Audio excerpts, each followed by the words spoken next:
ಈ ಸರ್ಕಾರಕ್ಕೆ ಆಯಸ್ಸಿನ ಆತಂಕ ಏನಾದರೂ ಕಾಡ್ತಾ ಇದೆಯಾ? ನವೆಂಬರ್ 7ಗೆ ಒಂದು ಮೆಟ್ಟಿಲು ಮಾತ್ರ ಬಾಕಿ ಇದೆ. ಕಾಂಗ್ರೆಸ್ ಸರ್ಕಾರದಲ್ಲಿ ನಿತ್ಯವೂ ಸಂಚಲನದ ಸುದ್ದಿಗಳು ಪ್ರಕಟ ಆಗ್ತಾನೆ ಇವೆ. ಅದರಲ್ಲೂ ನಾಯಕತ್ವದ ಬಗ್ಗೆ ಡೆಲ್ಲಿ ಅಂಗಳದಿಂದಾನೇ ಉತ್ತರ ಸಿಗುವಂತಹ ಕಾಲ ಅಂತೂ ಸನ್ನಿಹಿತ ಆಗಿದೆ. ಹೀಗಾಗಿ ಹಗಲು ರಾತ್ರಿಗಳು ಒಂದಾಗಿವೆ.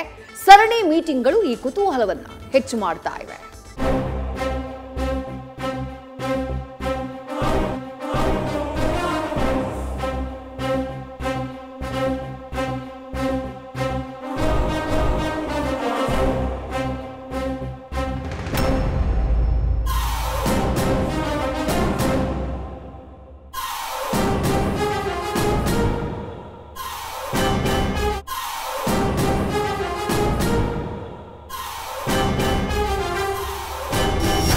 ಎಲ್ರೂ ಹೇಳೋ ನವೆಂಬರ್ಗೆ ನಾಳೆ ಒಂದೇ ದಿನ ಬಾಕಿ. ರಾಜ್ಯದಲ್ಲಿ ನಾಯಕತ್ವ ಗದ್ದಲ ಡೆಲ್ಲಿ ಅಂಗಳಕ್ಕೂ ಶಿಫ್ಟ್ ಆಗಿ ಸದ್ಯಕ್ಕೆ ಸಾಫ್ಟ್ ಆಗಿದೆ. ಆದ್ರೂ ಬೂದಿ ಮುಚ್ಕೊಂಡಿದೆ. ಸಿದ್ದರಾಮಯ್ಯ ಪರ ನಿಂತು ಬಣ ಕುರ್ಚಿ ಅಲ್ಲಾಡದಂತೆ ಶತಾಯಗತಾಯ ಪ್ರಯತ್ನ ನಡೆಸ್ತಾ ಇದೆ. ಸಿದ್ದು ಆಪ್ತಪಡೆ ಊಟ ತಿಂಡಿ ಚಹಾ ಕಾಫಿ ಹೆಸರಲ್ಲಿ ಗೌಪ್ಯ ಸಭೆಗಳ ಮೇಲೆ ಸಭೆ ನಡೆಸ್ತಾ ಇದ್ದಾರೆ.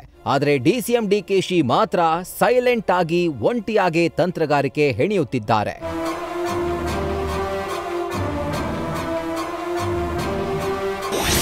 ಸರಣಿ ಅಸ್ತ್ರಗಳನ್ನ ಪ್ರಯೋಗಕ್ಕಿಳಿಸಿದ ಸಿಎಂ ಕ್ಯಾಂಪ್.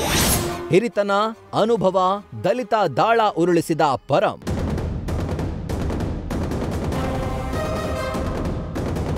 ತಂತ್ರಕ್ಕೆ ಪ್ರತಿತಂತ್ರ, ದಾಳಕ್ಕೆ ಪ್ರತಿದಾಳ, ಸವಾಲಿಗೆ ಸವಾಲು. ಎರಡೂ ಬಣಗಳಿಂದ ಬರಿದಾಗದ ರಣವ್ಯೂಹಗಳು ರಚನೆಯಾಗಿ ಪಟ್ಟದಾಟಕ್ಕೆ ಪೈಪೋಟಿ ಅಗಣಿತವಾಗಿ ಮಾರ್ಪಟ್ಟಿದೆ.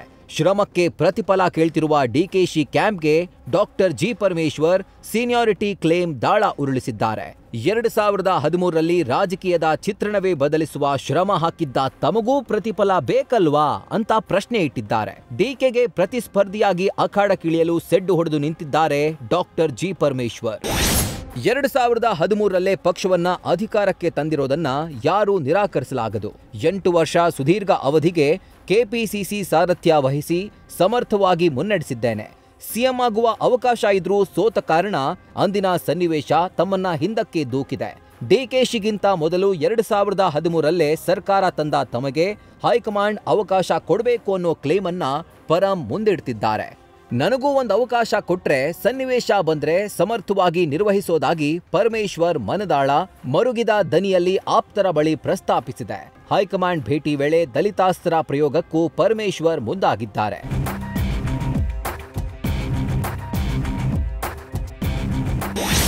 ನವೆಂಬರ್ 7ರಂದು ರಾಜಣ್ಣ ಮನೆಯಲ್ಲಿ ಮತ್ತೆ ಸಿಎಂ ಔತಣಕೂಟ.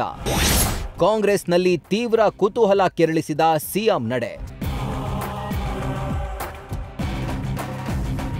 ಸಿದ್ದರಾಮಯ್ಯ ನಡೆ ಯಾರ ಊಹೆಗೂ ನಿಲುಕದ ದಾಳ ಉರುಳಿದೆ. ರಾಜ್ಯದಲ್ಲಿ ಡಿನ್ನರ್ ಪಾಲಿಟಿಕ್ಸ್ ಹೊಸದಲ್ಲ. ಆದ್ರೆ ಸಿಎಂ ಹೋಗ್ತಿರುವ ಔತಣಕೂಟವನ್ನ ರಾಜ್ಯ ರಾಜಕಾರಣವೇ ಬೆಚ್ಚಿಬಿದ್ದು ಬೆರಗಿನಿಂದ ಕಾಯ್ತಾ ಇದೆ.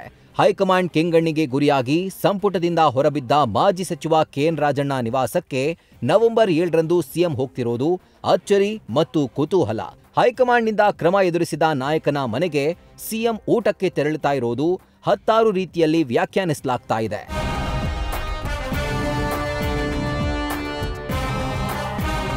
ಆದ್ರೆ ಗೃಹ ಸಚಿವ ಪರಮೇಶ್ವರ್ ಮಾತ್ರ ರಾಜಣ್ಣ ಮನೆ ಊಟಕ್ಕೆ ಸಜ್ಜಾಗಿದ್ದಾರೆ.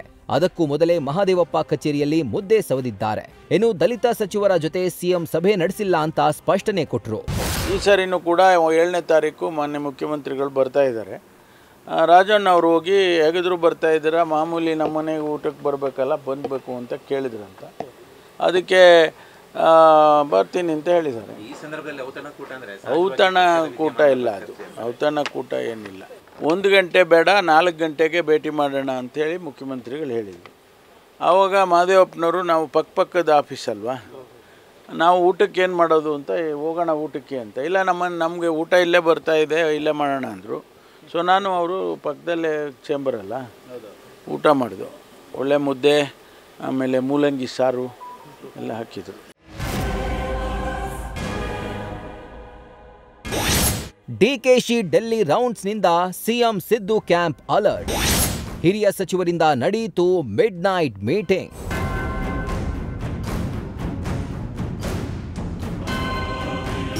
ಡಿಕೆಶಿ ಡೆಲ್ಲಿಗೆ ಹೋಗಿ ಮರಳಿದ ಬಳಿಕ ಸಿದ್ದರಾಮಯ್ಯ ಕ್ಯಾಂಪ್ ಫುಲ್ ಅಲರ್ಟ್ ಮೋಡ್ನಲ್ಲಿದೆ. ನವೆಂಬರ್ ಕ್ರಾಂತಿ ಚರ್ಚೆ ನಡುವೆ ಸರಣಿ ಸಭೆ ನಡೀತಾ ಇದ್ದು, ನಿನ್ನೆ ಹಿರಿಯ ಸಚಿವರ ಮಿಡ್ ನೈಟ್ ಮೀಟಿಂಗ್ ಮತ್ತಷ್ಟು ಮಸಾಲಾ ಸಿಕ್ಕಂತಾಗಿದೆ. ಗೃಹ ಸಚಿವ ಡಾಕ್ಟರ್ ಜಿ ಪರಮೇಶ್ವರ್ ನೇತೃತ್ವದಲ್ಲಿ ನಡೆದ ಮೀಟಿಂಗ್ನಲ್ಲಿ ದಿನೇಶ್ ಗುಂಡೂರಾವ್, ಎಂಬಿ ಪಾಟೀಲ್, ಮಹದೇವಪ್ಪ ಇದ್ರು. ಸುಮಾರು 1 ಗಂಟೆಗೂ ಹೆಚ್ಚು ಹೊತ್ತು ಸುದೀರ್ಘ ಚರ್ಚೆ ನಡೆದಿದೆ. ದಲಿತ ಸಿಎಂ ಕೂಗು ಬೆನ್ನಲ್ಲೇ ಪರಮೇಶ್ವರ್ ಲಿಂಗಾಯತ ನಾಯಕರ ಬೆಂಬಲ ಬಯಸದಂತೆ ಕಾಣಿಸ್ತಾ ಇದೆ. ಒಟ್ಟಾರೆ ಸರಣಿ ಸಭೆಗಳು ಮಾತ್ರ ಕುತೂಹಲ ಮೂಡಿಸ್ತಾ ಇದ್ದು, ಡಿಕೆಶಿ ಕ್ಯಾಂಪ್ ಮೌನಕ್ಕೆ ಬಿದ್ದಿದೆ. Harish Kakol, political bureau, news first.